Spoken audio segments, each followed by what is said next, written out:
Hello my dear students और मेरे प्यारे साथियों।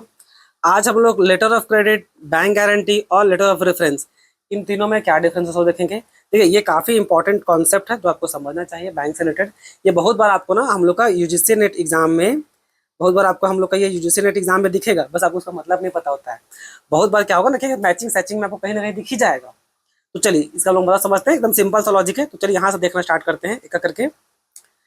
Letter of credit, letter of credit में होता क्या समझिए। मान लीजिए आप ये, ठीक है, आप एक पर्सन है, आप चले गए कहाँ, अमेरिका। आप गए हैं मान लीजिए अमेरिका, आपको एक हैवी मशीन खरीदा था और आप एक अच्छा खासा बिजनेसमैन है, आपका अच्छा खासा नाम है।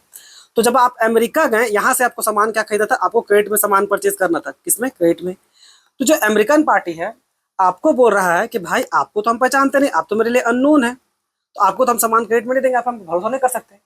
तो आप क्या किए, आप चले गए यहाँ पर एसबीआई के पास।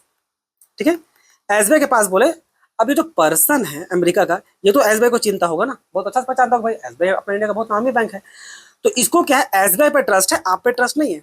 तो बैंक एसबीआई क्या किया, इसको एलओसी यानी कि लेटर ऑफ क्रेडिट भेज दिया। अब उस लेटर ऑफ क्रेडिट काम क्या करेगा, देखिए, ये एसबीआई जो है इसको आप जो इसका लेटर ऑफ क्रेडिट लेकर चले गए इस अमेरिकन पार्टी पास, तो वो जो लेटर ऑफ क्रेडिट है ये बता रहा है भाई, ऐसे समझिए कि अमेरिकन वाला को बोल रहा है कि आप ये सामान इंडिया भेजिए, आप ये सामान इंडिया भेजिए। जैसे ही इंडिया में सामान पहुंचेगा आपको पेमेंट पहुंच जाएगा। ये होता है बच्चों आपका एलओसी बोलने का मतलब, लेटर ऑफ क्रेडिट बोलने का मतलब। ठीक है, यहाँ पर एसबीआई अपना इसको एश्योरेंस दे रही है कि आप बस सामान वो भेज दीजिए। इस एलओसी में लिखा रहेगा, इसी टाइप से समझिए कंडीशन, कि आप एज ए अमेरिकन पार्टी आप इस पर्सन को वो सामान दीजिए, आपको जैसे इंडिया वो सामान पहुंचा आपको पेमेंट मिल जाएगा।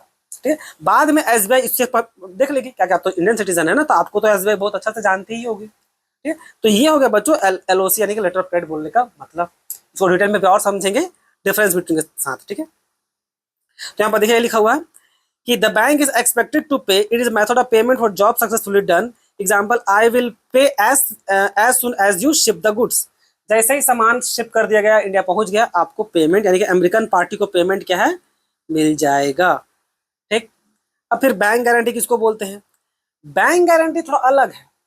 बैंक गारंटी क्या है, यहाँ पर समझिए आपको एक तब लगता है जब आप उस काम पे फेल कर जाओ, डिफॉल्ट कर जाए। वैसे मान लीजिए आप ये हैं, ठीक है, आप इस आदमी से काम लिए हैं। ठीक है, आपको इस आदमी का काम करना है, या इस आदमी को आप काम दिए हैं कितना का, या सामान सेल किए हैं, कुछ भी, कोई भी प्रकार का ट्रांजेक्शन, या तो क्रेडिट में सामान दिए हैं, कोई काम दिए हैं, कितना का, 10 लाख का।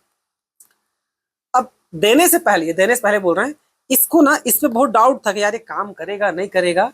तो ये आदमी को ना, ये आदमी क्या किया भाई, एसबीआई को आपके पास ले गया, और एसबीआई आपको गारंटी दे रहा है, इस बैंक गारंटी में वो गारंटी दे रहा है।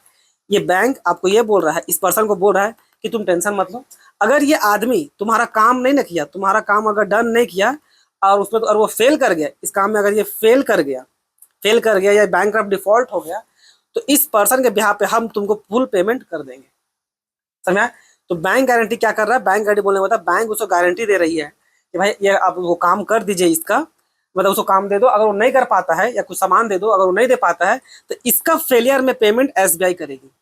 यहाँ पर क्या बोलते हैं, वो जो क्या एश्योरेंस दी उसको क्या बोलते हैं, बैंक गारंटी। यहाँ पर इसमें लेटर ऑफ क्रेडिट में और इसमें अंतर बस इतना का है बच्चों, अंतर मेन ये है, यहाँ पर एसबीआई ये बैंक गारंटी में, इस केस में एसबीआई सिर्फ तभी पेमेंट करेगी जब ये पर्सन यानी कि आप वो काम करने में फेल हो जाइएगा, तब जब आप डिफॉल्ट कर जाइएगा तब। इसलिए यहाँ पर क्या लिखा हुआ था, यहाँ पर लिखा हुआ था, देखिए यहाँ पर इसलिए क्या लिखा हुआ था कि it is a penalty security in case of failure. और इसमें क्या था, इसमें बस वो सामान पहुंच जाए, एसबीआई आपका पेमेंट कर ही देगी। ठीक है, इमीडिएट पेमेंट मार देगी, उसको तुरंत पेमेंट उसको मिल जाएगा। तो मेन दोनों में ये डिफरेंस है। अब लेटर ऑफ रेफरेंस क्या होता है, लेटर ऑफ रेफरेंस, ठीक है, यानी कि बैंक रेफरेंस लेटर। ये समझ लीजिए आप इसके पास गए हैं सामान खरीदने, इस पार्टी के पास। अब इसको ना, आपको इसका ट्रस्ट जीतना था, तो आपके बैंक को उसका लेटर ऑफ रेफरेंस थमा दिए। ठीक है, एसबीआई था, उसका लेटर ऑफ रेफरेंस इस आदमी को थमा दिए। अब उस लेटर ऑफ रेफरेंस में है क्या, कि एसबीआई ये बताने का इसको काम कर रही है इस पर्सन को, कि ये जो पर्सन है इस पे आप फाइनेंस को लेके आप इसे भरोसा कर सकते हैं, इस पर ट्रस्ट वर्दी है। ठीक है, इस क्रेडिट वर्दी है, इस अकाउंट में हमेशा पैसा रहता है, ये हमेशा मेंटेन करता है।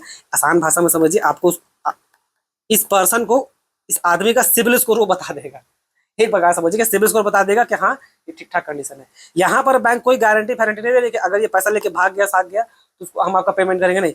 यहाँ पर बस उसे आपको जानकारी दे रही है, किसी प्रकार का ना एश्योरेंस दे रही है ना किसी प्रकार को गारंटी वारंटी दे रही है। अगर ये आदमी पैसा लेके इस आदमी का भागा तो बैंक 1 रुपये फूटी कौड़ी पेमेंट नहीं करेगी, वो बस जानकारी दी है, सिर्फ सिबिल बताई है। ये आदमी सिबिल को देखे, ठीक है, सिबिल को देखे सोचे समझे उसके बाद ही इसको काम या कुछ सामान उधार में बेचे, तो ये अंतर था। अब चलिए इसको थोड़ा अच्छा से हम लोग समझते हैं डिफरेंस में। और मीनिंग देखिए, मीनिंग आई होप आपको समझ में आ गया होगा बच्चों, तीनों का मीनिंग तो आपको बता ही दिए हैं। लेटर ऑफ में क्या है कि भाई इसमें पेमेंट आपका जैसे सामान पहुंच गया एज सुन एज आपको पेमेंट मिल जाएगा, ठीक है।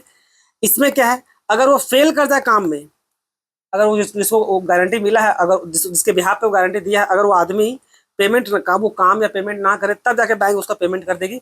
और इससे बैंक कुछ पेमेंट नहीं करेगी, ये बस एक डॉक्यूमेंट्स है, एक रेपुटेशन का लेटर है, यानी कि प्रकार समझिए सामने वाला का सिबिल स्कोर है। तो ये तो मीनिंग तो हो गया था बच्चों। बैंक का लायबिलिटी इसमें हाई रहता है, तो भाई जैसे सामान पहुंचा उसको पेमेंट करना पड़ेगा।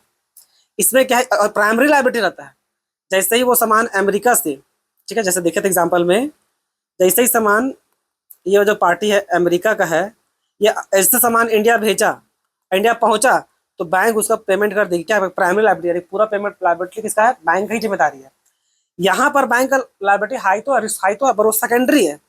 सेकेंडरी बोलने का मतलब क्या, बैंक वहां पर तब पेमेंट करेगी जब ये पर्सन, और ये पर्सन था ना, जब ये पर्सन उस काम में फेल कर जाए, उसके बिहाफ पे अगर एसबीआई गारंटी दी है इस पर्सन को, और ये पर्सन काम ना करे, उसको पैसा लेके भाजा, तब जाके वो उसको पेमेंट करेगी। सेकेंडरी है, जब ये ना कर पाए तो, ठीक है। और ऐसे वैसे बैंक तो किसी को गारंटी देगी जब तक उसको अच्छा से पहचानती ना हो। और यहाँ पर बैंक कोई पेमेंट नहीं करेगी, वो बस आपको जानकारी दी है। Trigger for payment, paid when conditions are fulfilled, जैसे कंडीशन फुलफिल हो गया, जो भी शर्त रखा गया एसबीआई द्वारा। अभी हम आपको सिंपल शर्त क्या रखे, भाई सामान इंडिया पहुंच जाना चाहिए, इंडिया पहुंचने में पेमेंट हो जाएगा, तो ये कंडीशन था। अब एग्रीमेंट में तो रियल लाइफ में बहुत तरह कंडीशन हो सकता है ना। और इसमें क्या है, इसमें क्या है भाई, वो प्रॉमिस अगर टूट गया, जो आप एसबीआई गारंटी दी थी किसी थर्ड पर्सन के बदले, इस पर्सन के बदले, और ये पर्सन काम नहीं किया इस आदमी का, तो फिर जा करके तो फेलियर पे ये पेमेंट करेगी, ठीक है। यहाँ पर तो किसी भी हाल में पेमेंट नहीं करेगी। मेनली इस्तेमाल कब होता है, ये मेनली एक्सपोर्ट इंपोर्ट में, क्योंकि आपको इंडिया में भले आपको सब जानता हो, लेकिन होता तो दूसरा कंट्री वाला को ना जानता हो, लेकिन दूसरा कंट्री वाला बैंक को जरूर जानता है। तो इसलिए यहाँ पर क्या, डोमेस्टिक कॉन्ट्रैक्ट प्रोजेक्ट्स, ये सब गवर्नमेंट टेंडर में जनरली देखने को मिलेगा। और ये क्या, वीजा एप्लीकेंट्स, ये सब में आपको रेफरेंस मिलेगा। क्योंकि वीजा एप्लीकेंट्स में जरूरत पड़ता है कि आप एक अच्छे नागरिक होना चाहिए, आपका पैसा वैसा हो, घूमने जा रहे हैं तो भाई पैसा रखिए वरना मत जाइए, ठीक है। तो ये था बच्चों, ठीक है। तो आई होप इसमें आप काफ़ी कुछ समझ गए होंगे। इसमें इतना ही, धन्यवाद।